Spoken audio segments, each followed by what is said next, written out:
Bueno, le damos la bienvenida una vez más, ahora que regresamos a nuestro estudio sobre la doctrina de la iglesia. La doctrina de la iglesia. Le pido por favor de abrir sus Biblias en 1 Corintios capítulo 11. 1 Corintios capítulo 11. Perdón. Y quiero hablar sobre la secta subdoctrina de la iglesia, la secta número 6 de las subdoctrinas que se encuentra debajo de la doctrina de la iglesia. Y vamos a hablar sobre la cena del Señor. La cena del Señor. Ahora, yo sé que muchos piensan que la cena del Señor es algo muy sencillo y tan simple que no es importante invertir tiempo. Pero la verdad es que, mis hermanos, si fuera tan sencillo, tan simple, porque es que muchas iglesias andan violando o tratando de cambiar, transformar, distorsionar, ¿ves?, esta doctrina sobre la cena del Señor. Vamos a abrir un texto, vamos a leer un texto, pero manténgase en 1 Corintios capítulo 11. Vamos a leer 1 Corintios capítulo 11, versículo 20. Nota lo que dice. Por tanto, cuando os reunís, esto ya no es comer la cena del Señor. Cuando se reúnen, esto ya no es la cena del Señor. Mire bien. Vamos a tratar de explicar al fondo, bueno, no tanto al fondo, pero va a poner una explicación más básica, más sencilla sobre qué es la cena del Señor.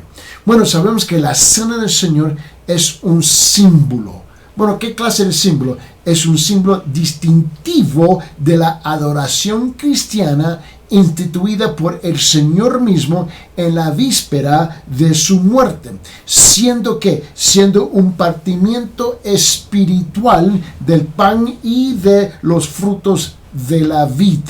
Ahora, ¿qué es lo que representa estos alimentos? Bueno, los alimentos son presentados como ¿qué? Como una expresión de agradecimiento del sacrificio de Cristo, tomado en compañerismo con Él y luego también el de los unos con los otros. Obviamente estamos hablando de una comunidad de creyentes genuinos, creyentes que han sido renacidos, que no son creyentes culturales, no son creyentes intelectuales. Note bien conmigo, este es un recordatorio. ¿Qué es un recordatorio?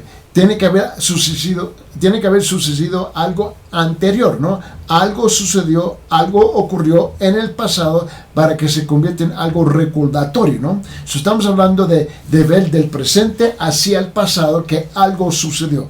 En la Santa Cena del Señor es el sacrificio de Cristo en la cruz, ¿no? Que Él fue crucificado y que Él murió y resucitó.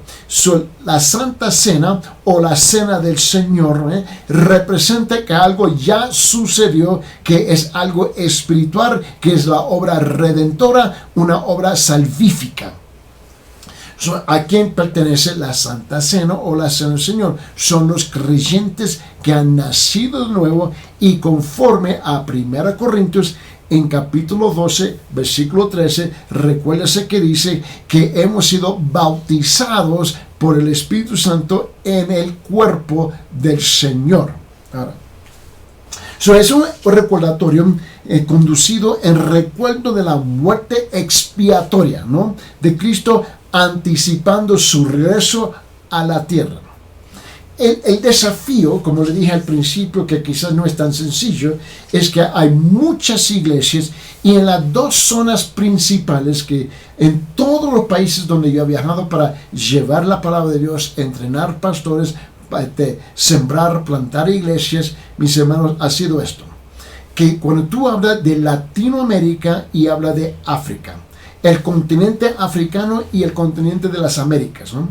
Cuando estamos hablando de Canadá hasta Chile, ¿no?, cuando estamos hablando de tantos países en Latinoamérica y tantos países en África, son los dos lugares principalmente donde muchas, yo no digo todas, por donde muchas iglesias permiten a los niños a participar en la cena del Señor, en la Santa Cena, que no han sido nacidos de nuevo, donde se le permite a muchos visitantes o muchas familias de los creyentes que vienen ese domingo para participar en la Santa Cena, y donde todo el mundo participa en una Santa Cena, y hay muchos entre ellos que no son creyentes. Y lamentablemente muchos pastores lo piensan como si fuera algo pequeñito. No, es porque el niño va a llorar, no queremos excluir a los visitantes, no queremos excluir a la familia porque no se sienten mal. Y por razones que no tienen sentido, porque la cena del Señor es un recordatorio de algo que ha sucedido en el pasado, en la vida del creyente presente, que Cristo murió por él y él resucitó de esa muerte, ¿no? Fue enterrado, resucitó, ascendió, y está hablando de un cuadro, una imagen, ¿no? Es algo simbólico de lo que sucedió en la vida de ese creyente. Y obviamente para los niños que no son creyentes, y para muchos que son visitantes y familiares que no son creyentes, ¿cómo es que nosotros, por sentimientos familiares y sentimientos culturales, no queremos ofender? Y mis hermanos, en ese caso tú estás violando la palabra por razones que no son bíblicas. Y por esa razón, todos ustedes que me conocen, yo siempre estoy martillando este asunto de que hemos culturalizado la iglesia es más cultural que escritural.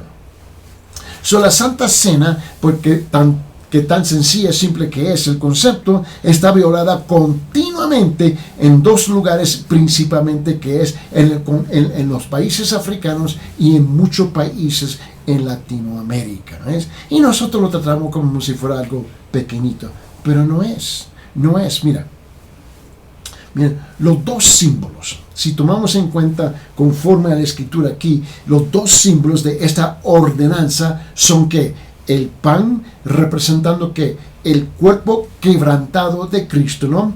Y la copa, ¿no? ¿Y qué es la copa? Representando su sangre derramada, ¿no? Ahora, los cristianos están divididos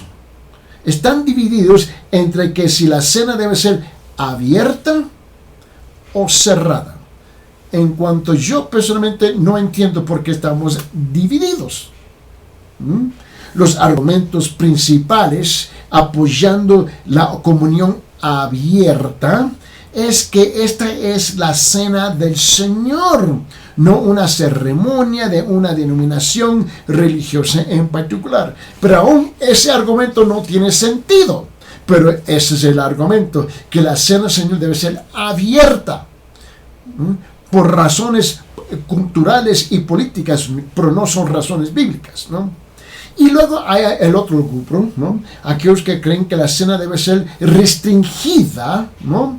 Argumenta que la iglesia no debe permitir a una persona comer indignadamente, ya que esta tarea, mis hermanos, esto traerá que juicio sobre su propia cabeza.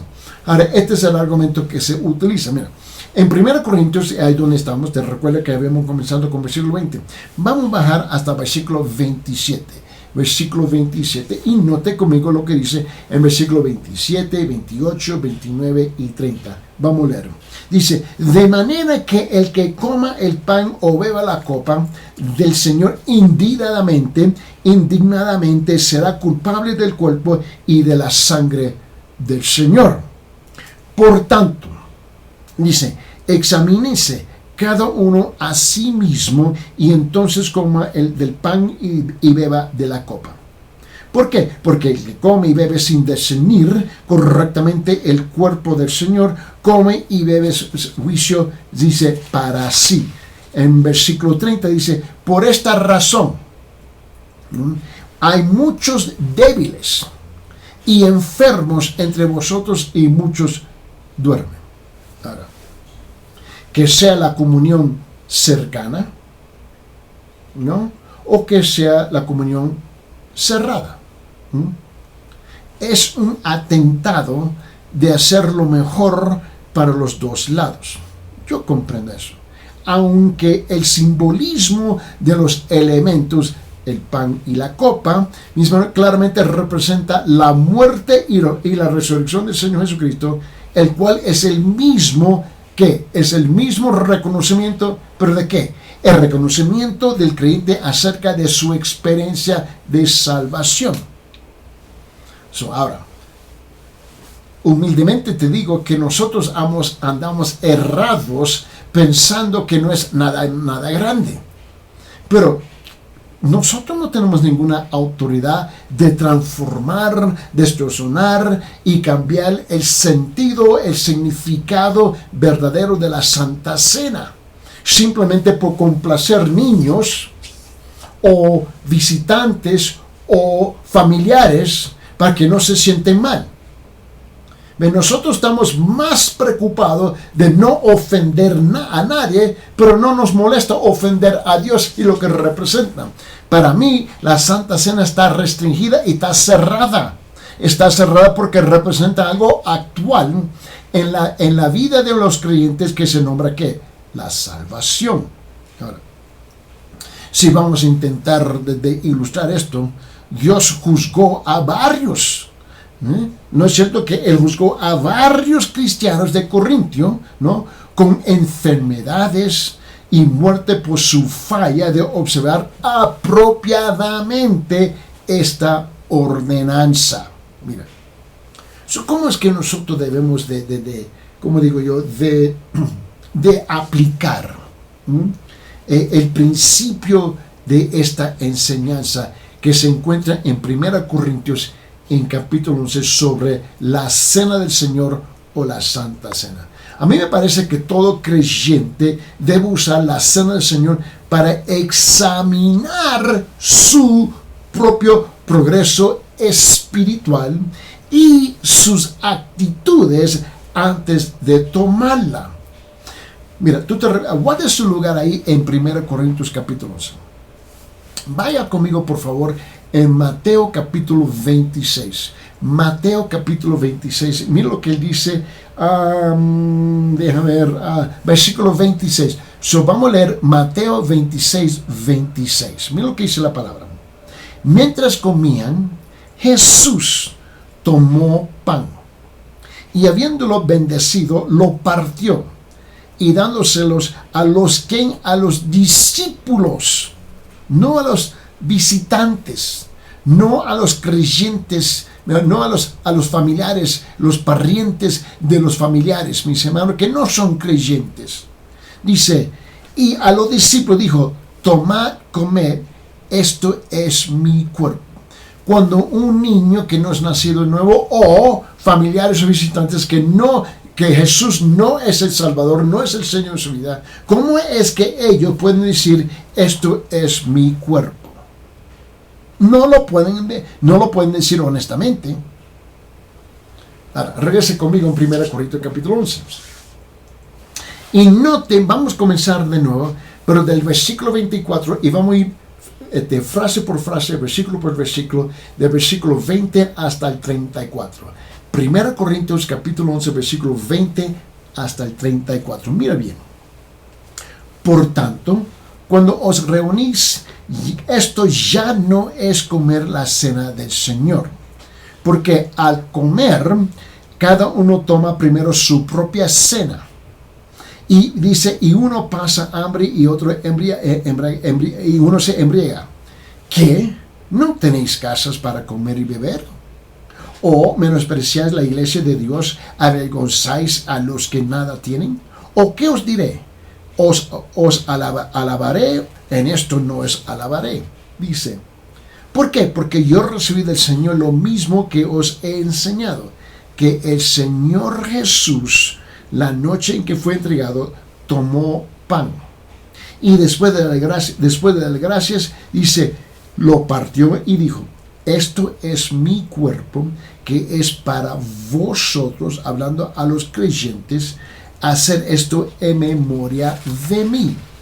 De la misma manera, en versículo 25 dice, de la misma manera, dice, tomó pan también la copa, y de la misma manera tomó también la copa después de haber cenado, diciendo: esta copa es el nuevo pacto en mi sangre. Hacer esto, dice, cuantas veces la bebáis en memoria de mí. ¿Por qué? Porque todas las veces que comáis este pan y bebáis esta copa, la muerte del Señor, proclamáis hasta que Él venga. ¿Cómo es que un niño que no es creyente y cómo es que visitantes y familiares que no son creyentes pueden proclamar eso? No lo pueden hacer, mis hermanos. La única forma donde le damos la apariencia exterior es que el pastor y el liderazgo de la iglesia permite esa mentira y la permite caminar en el nombre del Señor, que ni tiene sentido. Mire bien, en versículo 28, por tanto, examínese cada uno a sí mismo y entonces coma del pan y beba de la copa. Coma un niño que no es creyente, parientes y visitantes que no son creyentes, ¿cómo se van a examinar? Si no tienen el espíritu que mora en ellos para traerle el discernimiento espiritual para identificar esas cosas que no caminan bien con el Señor. Y luego muchos pastores lo usan en el acto físicamente de compartir el pan y la copa, mis hermanos, con los demás en la Santa Cena, y lo utilizan para evangelizar. Pero por favor, papito, pero ¿dónde está eso en la Biblia? Tampoco se encuentra. Note bien que muchas veces nuestras prácticas, mis hermanos, no son coherentes con lo que dice la palabra del Señor. Y luego él dice aquí en versículo 29, porque el que come y bebe sin discernir correctamente el cuerpo del Señor, dice, come y bebe juicio para sí. Por esta razón hay muchos débiles y enfermos entre vosotros y muchos duermen. Pero si no nos juzgaremos a nosotros mismos, no seríamos juzgados. Pero cuando somos juzgados, el Señor nos disciplina para que no seamos condenados con el mundo. Así que, hermanos míos, cuando os reunáis para comer, esperaos unos a otros. ¿A quién se está dirigiendo? A los creyentes. Si alguno tiene hambre, coma en su casa, para que no os reunáis para juicio. Los demás asuntos los arreglaré cuando yo vaya. Y esta fue la carta del apóstol Pablo dirigido así a quién. ¿Okay? ¿Ves? A los creyentes en Corintio. Tú te recuerdas en el libro de Juan. Y te recuerdo que Cristo está hablando. Mira, por favor, vaya conmigo en Juan capítulo 13. Juan capítulo 13. Y mira lo que dice en versículo 10. Juan capítulo 13, versículo 10. El que se ha bañado no necesita lavarse, excepto los pies, pues está todo limpio y vosotros estáis limpios, pero no todos. Obviamente la Santa Cena es algo simbólico representando que el creyente ha sido lavado, ha sido bañado, mis hermanos, espiritualmente de sus pecados. Ahora, vamos a hablar de la subdoctrina número 7. Número 7. ¿Por qué? El lavamiento de pies. El lavamiento de pies. Ahora, tuvimos ahí, quedas ahí en Juan capítulo 13. En Juan capítulo 13. Porque quiero que vea conmigo aquí, mis hermanos, y es importante comprender el contexto de lo que está pasando aquí. Porque yo creo que hay muchas iglesias otra vez, y es un fenómeno que yo no pretendo de comprender, pero es interesante que otra vez muchas iglesias con un sinfín de denominaciones en África practican el lavamiento de pies como una doctrina, mis hermanos, que es prescrito o prescriptivo, que es un mandato en la iglesia, y es igual en muchos países en Latinoamérica, igual, mis hermanos. Note bien conmigo. Vamos a leer en Juan capítulo 13, y lo quiero llevar, mis hermanos, por favor, vamos a comenzar con versículo 1, y vamos a leer hasta versículo 11. Juan capítulo 13, del versículo 1 hasta el 11. Ahora, quiero que tú notes algo conmigo antes que comenzamos a leer. Hay versículos que se nombran descriptivos. En otra palabra, estos versículos describen algo que sucedió. Y luego hay otros versículos que son prescriptivos. Estos son mandatos que se espera de nosotros. Y cuando llegamos al lavamiento de pies, ahora tú vas a tener que decidir, ¿es descriptivo o es prescriptivo? Mira lo que dice la palabra de Dios. Te dije ya Juan capítulo 13. Vamos a comenzar con versículo 1 y vamos a leer hasta el versículo 11, por favor. Antes de la fiesta de la Pascua, sabiendo Jesús que su hora había llegado para pasar de este mundo al Padre, habiendo amado a los suyos que estaban en el mundo, los amó hasta el fin. Y durante la cena, como ya el diablo había puesto en el corazón de Judas Iscariote, hijo de Simón, el que lo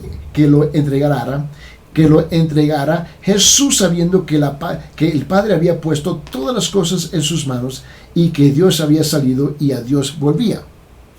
Y se levantó de la cena y se quitó su manto y tomando una toalla se la ciñó. Este es el Señor Jesús. Luego echó agua en una vasija y comenzó a lavar los pies de los discípulos y secárselas con la toalla que tenía ceñida. Entonces llegó a Simón Pedro y le dijo: Señor, tú lávame los pies. Jesús le respondió y le dijo: ahora tú no comprendes lo que yo hago, pero lo entenderás después. Pero le contestó: jamás me lavarás los pies. Jesús le respondió: si no te lavo, no tienes parte conmigo. Ahora Simón Pedro le dijo: bueno, en ese entonces, Señor, no solo los pies, sino también las manos y la cabeza.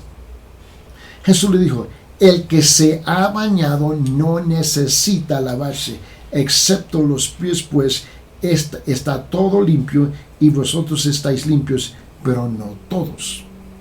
Porque sabía quién le iba a entregar, por eso dijo: no todos estáis limpios. Ahora yo creo que tú notas algo conmigo. Aquí hay una narrativa, ¿no?, donde describe en detalle un intercambio con Jesús con sus discípulos. Obviamente del versículo 1 hasta el 11 estamos hablando que esto es descriptivo. Describe lo que sucedió. Pero yo no hallo y no encuentro del versículo 1 al 11 donde hay algo prescriptivo, ir y hacer igual. Eso no lo encuentro. Cuando él dice en versículo 10, ¿no?, el que se ha bañado no necesita lavarse excepto los pies, pues está todo limpio, y vosotros estáis limpios, pero no todos. Mira, y yo reconozco que hay aquellas denominaciones ven el ejemplo del lavamiento de pies, mis hermanos, lo ven como una tercera ordenanza de la iglesia. Una tercera ordenanza de la iglesia. Y sabemos que las primeras dos, ¿no?, es el bautismo en agua, ¿no?, y la cena del Señor o la Santa Cena, ¿no? Pero muchas iglesias han tomado que el lavamiento de pie es la tercera ordenanza. Y aunque muchos cristianos de la iglesia primitiva lavaban los pies como un acto de hospitalidad, ¿no?, porque era la costumbre. En esa época, mis hermanos, ellos sus calzados eran sandalias, ¿no? Ellos no tenían calcetines en ese entonces, mis hermanos. Y cuando uno entraba en la casa de una persona, se le tenía que lavar los pies. Y esa era parte de la costumbre. Mira, por ejemplo, vaya conmigo en primera Timoteo. En primera Timoteo capítulo 5. En primera Timoteo capítulo 5, por favor. Vamos allá juntos en primera Timoteo, en capítulo 5. Y mire lo que él dice. De ver. Versículo 10. Versículo 10. Mira lo que él dice. No dice que tenga testimonio de buenas obras. Dice, si ha criado hijos, se ha mostrado hospitalidad y a los extraños o extranjeros. Él dice, se ha lavado los pies de los santos, se ha ayudado a los afligidos y se ha consagrado a toda buena obra. Ahora, pregunta. Aquí en 1 Timoteo 5:10, ¿cuál es el contexto, cuál es la narrativa que se encuentra en el versículo 10? Bueno, si es que somos honestos, y espero que sí que somos, mis hermanos, otra vez lo que nosotros tenemos aquí es un texto descriptivo, no prescriptivo. Está hablando de aquellos que están brindando, otorgando, mostrando, dando, mis hermanos, su servicio, y hablando de las responsabilidades específicas hacia a las viudas. Aquí no está hablando de que aquí hay un mandato a la iglesia que debe ser, mis hermanos, que sea prescriptiva a toda la membresía. Está hablando de las calificaciones, hablando de aquellas que son viudas dentro de la iglesia y cómo es que la iglesia debe tratarlas, y la iglesia la está calificando a estas viudas conforme a la tradición que se encontraba y se hallaba en ese entonces. Ahora, y yo creo que tú notes aquí que la iglesia primitiva lavaba los pies, mis hermanos, como un acto de hospitalidad, ¿no? Ellos nunca, y nosotros no lo hallamos aquí, ellos nunca practicaron esto como una ordenanza de la iglesia. El verdadero significado de las acciones de Jesús fue de dos formas. Ahora, habla de eso, porque recientemente, no hace mucho tiempo, aquí, donde estamos viviendo ahorita, yo estoy hablando con un pastor, ¿no?, que me presentó con otro pastor. Y hay una cafetería pequeñita aquí en la Avenida de la Cultura donde yo fui y me reuní con ellos a tomar un cafecito y hablar con ellos. Y este pastor me estaba hablando de que ellos practican y la tienen como una ordenanza mensual a la par de la Santa Cena, y es el lavamiento de los pies. Estuvimos hablando de este asunto. Y cuando le dije, bueno, en ese caso vamos a 1 Timoteo capítulo 5. Y le dije, bueno, vamos a leer del versículo 1, y le dije, vamos a leer hasta el versículo 16. En 1 Timoteo capítulo 5, versículo 1 hasta el 16. Y dije, ahora vamos a buscar el contexto donde se menciona el lavamiento de pies. Y así lo hicimos, ¿no? Y fue interesante porque los tres llevamos la Biblia con nosotros y estuvimos hablando. Y el pastor me dijo, bueno, leyendo aquí en su contexto no lo encuentro. Sí se menciona, pero está dirigida, y le pregunta, ¿dirigida a quién? ¿En qué contexto?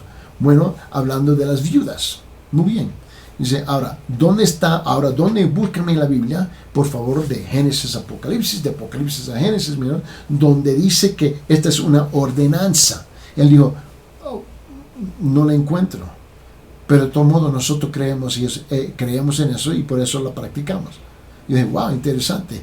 Aparte de que no se encuentra en la Biblia, tú le vas a imponer a la palabra su creencia y su práctica, ¿no? ¿Eso es lo que tú me estás diciendo? Sí.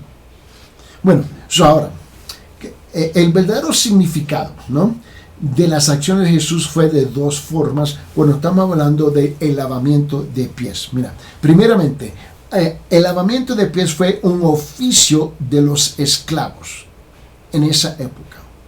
Y así que Jesús lavó los pies de los discípulos por humildad, atentando así enseñarles a ellos el principio del liderazgo de servicio. Ahí donde tiene el valor de utilizar el ejemplo de Jesús. Segundo, el lavamiento de pies simbolizaba la limpieza, ¿no? Si nosotros vamos a ilustrar esto, o intentamos por lo menos, mis hermanos, que aunque algunos cristianos están limpios, habiendo sido que lavados con el lavamiento de ¿qué? De la regeneración. Permíteme, abre su Biblia en Tito, por favor, en Tito capítulo 3, y nota lo que dice en Tito capítulo 3, versículo 5. Y tú vas a escuchar las primeras 3 palabras del versículo 5, que son las mejores palabras fantásticas, supremas que tú vas a encontrar en toda la Biblia. En Tito capítulo 3, versículo 5 dice, Él nos salvó. Él nos salvó. No por obras de justicia que nosotros hubiéramos hecho, sino que conforme a su misericordia, por medio del lavamiento de la regeneración y la renovación por el Espíritu Santo. Se nota que los pecados cometidos después de la salvación ensucian nuestros pies. En otra palabra, cuando ensucian nuestros pies, nuestro caminar con Dios. Nuestro caminar con Dios. Estorbando ¿qué? Estorbando nuestra relación con Dios y renovando ¿qué? La necesidad por una limpieza para restaurar nuestra relación. Ahora, cuando un cristiano siente pecado en su vida, ¿no? Él debe ser ¿qué? Él debe confesar sus pecados a Dios, quien va a perdonar, a limpiar. Ahora, por favor, abre su Biblia en primera de Juan. Y en 1 Juan encontramos en capítulo 1, versículo 9. En 1 Juan, capítulo 1, versículo 9 dice esto. Si confesamos nuestros pecados, Él es fiel y justo para perdonarnos los pecados y para limpiarnos de toda maldad. Ahora, la tercera área es la aplicación. ¿Cómo es que nosotros debemos aplicar el principio del lavamiento de los pies, mis hermanos, en su contexto bíblico? Bueno, Jesús dijo, el que está lavado, refiriéndose a la salvación, ¿no? Dice, no necesita sino lavarse los pies, ¿no? Limpieza para renovar el compañerismo, mis hermanos, pero él no puede ser salvo de nuevo, porque ya están limpios, ¿no? Regrese conmigo a Juan capítulo 13.